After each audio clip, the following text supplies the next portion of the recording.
On behalf of the President of the United States, it's my honor to welcome you all today to the office of the Vice President here at the White House complex for a very important moment in the life of this administration and in our national life, as I administer the oath of office to the 27th Secretary of Labor for the United States of America, Alexander Acosta.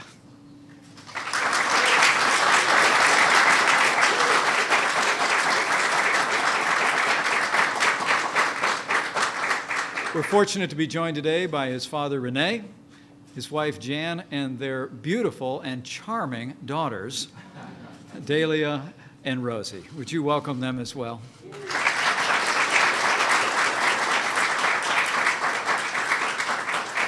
I also want to thank all of our distinguished guests who have joined us for this important moment, especially Congresswoman Ileana Ros-Lehtinen and all the Hispanic business and community leaders who are here with us today. Thank you. Thank you for being here on this historic day. You know, this Saturday marks the end of President Trump's first 100 days in office, and as this period draws to a close, it's worth reflecting for just a moment on the optimism and the progress that is sweeping across America, thanks to the leadership of President Donald Trump. For nearly 100 days, President Trump has been delivering on the promises that he made to the American people, one after another. He picked a world-class cabinet, which we're adding to today, which is working around the clock to implement an agenda to make America great again. In Justice Neil Gorsuch, President Trump kept his promise to nominate a Supreme Court justice in the mold of the late and great Justice Antonin Scalia. President Trump has been putting America first, rebuilding our military, restoring the arsenal of democracy, and he signed legislation to give our veterans the care that they deserve. In fact, in now just short of 100 days, President Trump has signed 28 bills into law, 30 executive orders, historic numbers that show that not only is President Trump a man of his word, President Trump is a man of action.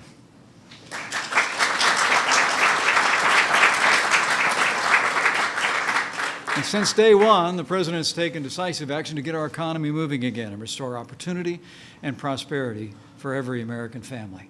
President Trump, I always like to say, has a three-part agenda: jobs, jobs, and jobs. And to kickstart jobs and growth, the President's been slashing through mountains of red tape. He's renewed focus even earlier today on American energy and American energy independence. And just a few short days ago, the President put forward a plan for the biggest tax cut for individuals and businesses in American history. The result? More than 500,000 new jobs have been created so far this year. Small business confidence has skyrocketed to its highest level in decades, and for manufacturers, the highest level in 2 decades. And company after company is announcing plans to invest in our country for the benefit of American workers, American jobs, and America's future. The fact is that President Trump's leadership has been making a difference every single day, and we're just getting started. And with our new Secretary of Labor, Alex Acosta, the President and I are confident that we will accomplish even more for working Americans and job creators all across this nation.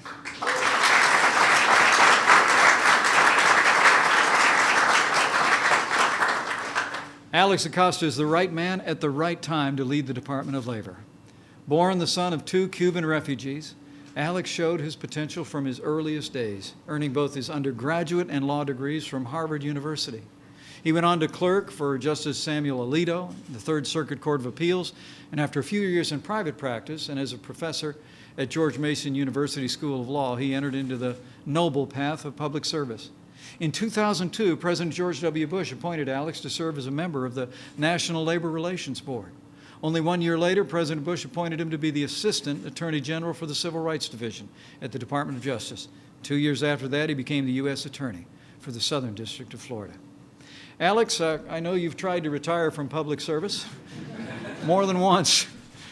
In 2009, you did it when you became Dean of Florida International University College of Law.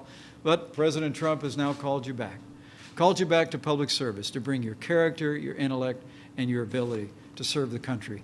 And we couldn't be more grateful. Your service, past, present, and future, is truly a testament to the American dream and to your own character and your own abilities. I want to thank you again. Thank you for stepping up to serve our country and to serve working Americans at such a time as this. Given your long and distinguished record, your integrity, and your leadership. The President and I are absolutely confident that with you as our new Secretary of Labor, we will continue to restore opportunity, prosperity, and growth for working Americans now and for generations to come.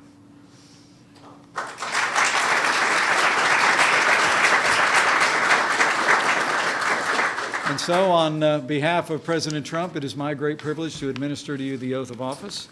So step aside and we'll make it official.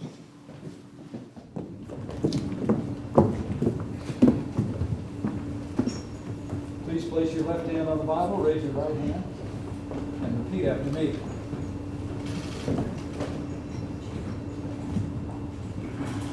I, Alexander Acosta, do solemnly swear I, Alexander Acosta, do solemnly swear that I will support and defend the Constitution of the United States that I will support and defend the Constitution of the United States against all enemies, foreign and domestic, against all enemies, foreign and domestic, that I will bear true faith and allegiance to the same, that I will bear true faith and allegiance to the same, that I take this obligation freely, that I take this obligation freely, without any mental reservation without any mental reservation or purpose of evasion, or purpose of evasion, and that I will well and faithfully discharge the duties and that I will well and faithfully discharge the duties of the office upon which I am about to enter. of the office upon which I am about to enter. So help me God.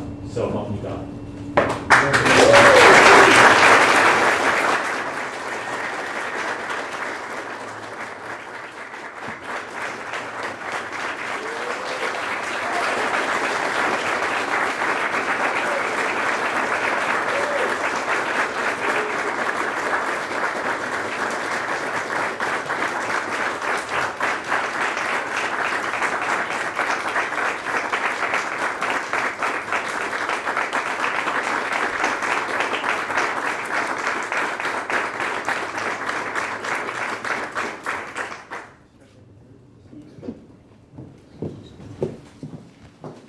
Make sure your papers are unmolested.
Got it? Okay, there we go. I want to thank President Trump, Vice President Pence, and the members of the Senate for the privilege of serving as Secretary of Labor. I want to thank my wife, Jan. Her unyielding support and her heartfelt love means the world to me. It's amazing to be loved, and I love her back more than words can really say. And so, thank you. Thank you very much.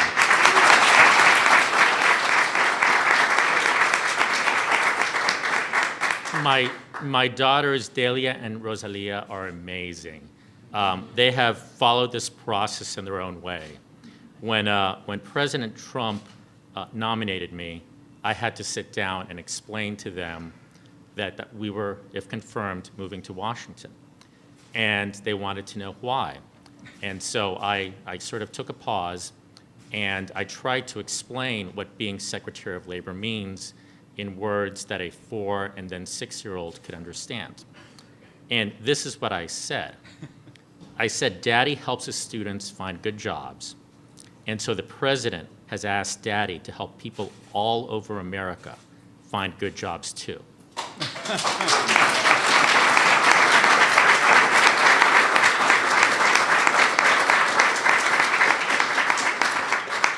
And then it struck me, explaining the responsibilities of the Secretary of Labor to a 4- and 6-year-old really helped me encapsulate so many of the responsibilities of the Department of Labor, because, as Vice President said, it is about finding and helping and supporting jobs and job growth. My parents fled a Cuban dictatorship in search of freedom. They met in high school, they fell in love, and they married young. Neither attended college. What an amazing nation this is, that the son of refugees who forewent an education to support a family could be standing here in this room taking this oath administered by the Vice President of the United States. That is what America is about.